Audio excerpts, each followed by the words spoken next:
시청자 여러분 안녕하십니까? BOA 뉴스투데이 시작합니다.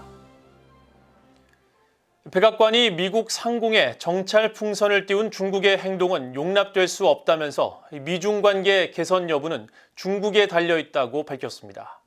또 최근 중국 정찰기의 한국 방공식별구역 카디즈 침범과 정찰 풍선의 미국 상공 침범 등이 미한 동맹에 미치는 영향에 대해서는 강력한 동맹 유지를 위해 계속 노력할 것이라는 입장을 거듭 강조했습니다.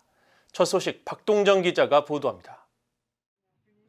미국 백악관의 카린 장피에르 대변인은 6일 정례 브리핑에서 중국의 정찰 풍선 비행에 대해 강하게 비판했습니다.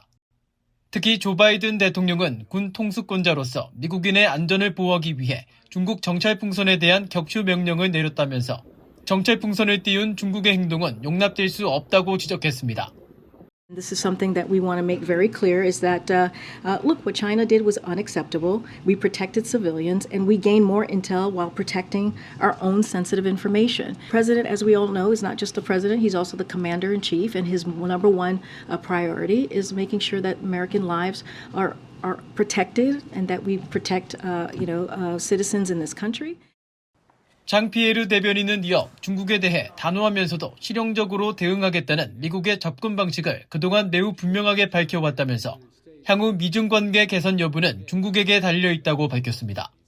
And it's up to China to show it is serious about its words of being a responsible country, that it wants to build on the meeting that the president had with President Xi very recently. And so it's up to China to figure out what kind of relationship that they want. 앞서 존 커비 백악관 국가안보회의 NSC 전략소통조정관도 이날 온라인 브리핑에서 중국의 이번 정찰 풍선 사건은 미국과의 관계 개선에 아무런 도움이 되지 않는다고 지적했습니다. 또 중국 정부가 미국의 풍선 격추에 항의하며 추가 대응을 시사한 데 대해서는 미국 대응은 국제법에 따라 적절하게 행사됐다고 강조했습니다. President Biden's authority and his orders acted in accordance with international law.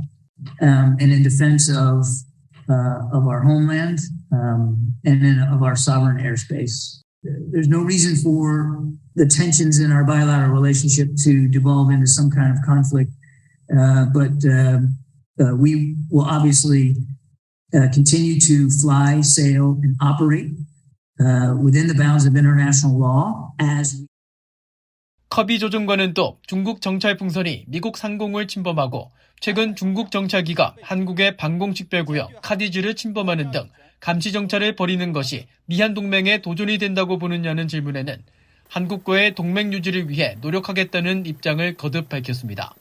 그러면서 미국은 동맹이 강력하고 활기차게 유지되도록 해야 할 일을 할 것이며 동맹인 한국의 이득은 곧 한국을 지키는 주한미군에게도 이득이 된다고 강조했습니다.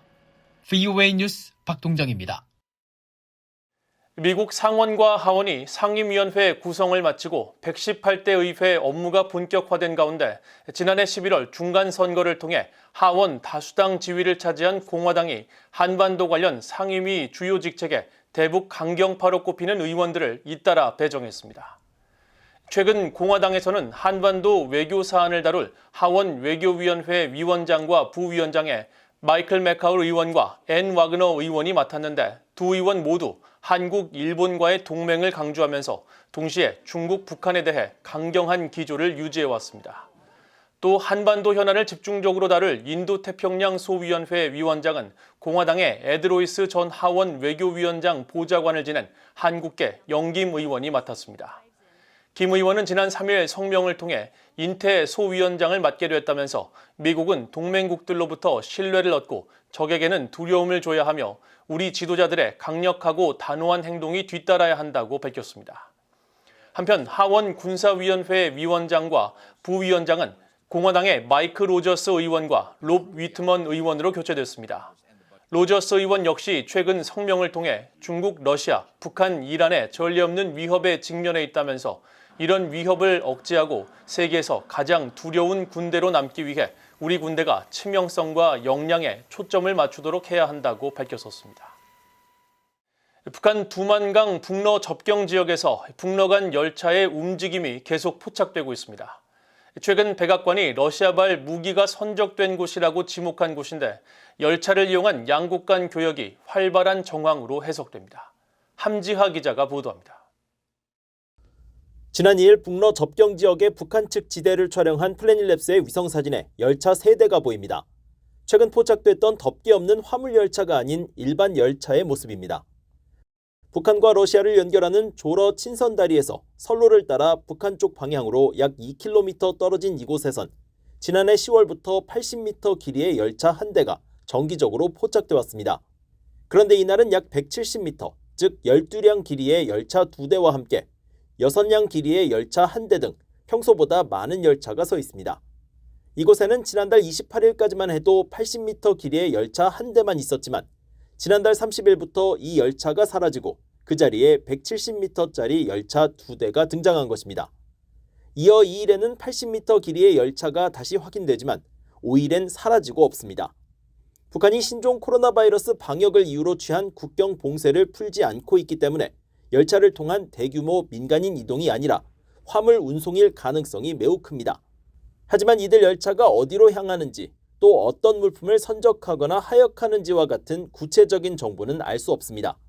최근까지 움직임이 뜸하던 이곳에서 열차가 반복적으로 등장하는 건 북한과 러시아 간 열차 운송이 활발해졌다는 정황입니다. 북한은 2020년 신종 코로나 바이러스 사태 발발 직후 국경 봉쇄 조치를 취했고 이후 러시아 향발 열차 통행도 중단됐었는데 지난해 10월 북러 간 열차 운행 재개 후 지금은 열차 통행이 더 빈번해진 것입니다. 이 지점에서 동쪽으로 약 700m 떨어진 야적장 인근 선로에서도 열차의 길이가 지속적으로 바뀌거나 75m 열차가 식별되는 등의 변화가 포착됐습니다. 앞서 백악관은 지난달 20일 브리핑에서 러시아 민간 용병 회사 바그너 그룹이 이곳에서 보병 로켓과 탄약, 미사일 등을 실었다고 발표했었습니다. 러시아 측과 북한 당국이 공개적으로 양국 간 무기 거래 사실을 부인하고 있지만 백악관이 무기 수송 열차의 정차 지점으로 지목한 장소에서 열차의 움직임은 계속되고 있어 어떤 물품이 이동되고 있는지 주목됩니다. 유엔 안보리는 결의 17185 등 다수의 대북 결의를 통해 북한의 무기 수출을 금지하고 있습니다. 미국 정부도 대통령 행정명령 등을 근거로 북한과 무기 거래를 하거나 무기 분야에서 협력한 개인과 기관 등에 대해 독자 제재를 부과하고 있는데 북러 간 무기 거래와 관련돼 예고됐던 추가 제재가 어떻게 이뤄질지 주목됩니다. 뷰이 뉴스 함지아입니다. 평양 김일성 광장을 촬영한 위성사진에 75와 28을 형상화한 대형 글자가 포착돼 오는 2월 8일 75주년을 맞는 북한의 건군절 때 열병식을 개최할 가능성이 높아졌습니다. 민간 위성업체 플래닛랩스의 5일자 고화질 위성사진에 나타난 75와 28은 각각 초록색과 빨간색으로 각 숫자 아래에는 이들 두 색상의 카드를 든 주민 수백 명 또는 수천 명이 서 있는 것으로 추정됩니다. 숫자 주변에는 빨간색 꽃 또는 수수를 들고 있는 주민들이 만들어낸 띠 형태의 줄이 보입니다. 북한은 과거 열병식을 앞둔 시점 늘 주민들을 동원해 김일성 광장에서 훈련을 진행해 왔으며 특히 이번에 건군절과 연관된 숫자를 만드는 장면이 확인되면서 북한의 오는 8일 열병식 개최는 점차 기정사실화되고 있습니다. 한편 네드 프라이스 국무부 대변인은 6일 정례 브리핑에서 북한의 열병식 개최 가능성과 관련한 질문에 그런 연습은 우리가 항상 지켜보는 것이며 물리적 가치보다 선전적인 가치가 더 분명하다고 생각한다고 말하고 늘 그랬던 것처럼 우리는 이를 주시할 것이라고 밝혔습니다. 죽음의 백조로 불리는 미국 공군의 장거리 전략 폭격기 B-1B 랜서가 미국령 괌에 또다시 배치됐습니다. 미군 태평양 공군 사령부는 3일 보도자료를 통해 사우스다코타주의 엘스워스 공군기지 소속 제34 원정 폭격 비행대대에 소속된 B-1B가 지난 1일 괌의 앤더슨 공군기지에 도착했다고 발표했습니다. 그러면서 폭격기 기동부대 임무는 언제 어디서나 신속하게 배치할 수 있는 폭격기의 역량을 보여주고 전투 지휘관들에게 치명적인 정밀 지구권 타격 옵션을 제공한다면서 B-1B는 영내 다양한 작전과 연습을 통해 동맹 파트너와 계속 통합하고 훈련할 것이라고 밝혔습니다. 핵폭탄 탑재가 가능하며 최대 60톤의 폭탄을 실을 수 있는 B-1B는 미국의 3대 전략 폭격기 중의 하나로 지난 1일 미국 공군의 5세대 스텔스 전투기 F-22, 한국 공군의 F-35와 서해에서 올해 첫 미한 연합 공중훈련을 실시했습니다. 미국 국무부는 대북 인도주의 지원 목적의 국제사회의 노력을 지지하고 있다는 입장을 재확인했습니다. 국무부 대변인실 관계자는 6일 한국 언론의 북한 개성지역 아사자 속출 보도와 관련한 VOA의 질문에 우리는 북한에 대한 중요한 인도주의 지원 제공 목적의 국제사회 노력을 계속 지지하고 있으며 북한이 구호 물품과 구호 요원들에게 국경을 개방하길 바란다고 말했습니다. 이어 대북 인도적 지원과 비핵화 진전은 별개의 문제로 보고 있음을 미국은 분명히 했다면서 북한은 계속 주민들을 착취하고 주민들의 재원을 빼돌려 불법적인 대량 살상 무기와 탄도미사일 프로그램에 자금을 대고 있기 때문에 인도주의 상황에 대한 궁극적인 책임은 북한 정부에 있다고 지적했습니다. 앞서 연합뉴스 등 한국 언론들은 소식통을 인용해 북한에서 생활 수준이 높은 개성시에서 식량난으로 하루 수십 명씩 아사자가 발생하고 있고 혹한 피해까지 겹쳐 극심한 생활고로 자살을 하는 사람까지 속출하는 정황이 포착됐다고 전했습니다. 이상으로 VOA 뉴스투데이를 모두 마칩니다. 시청해주신 여러분 고맙습니다.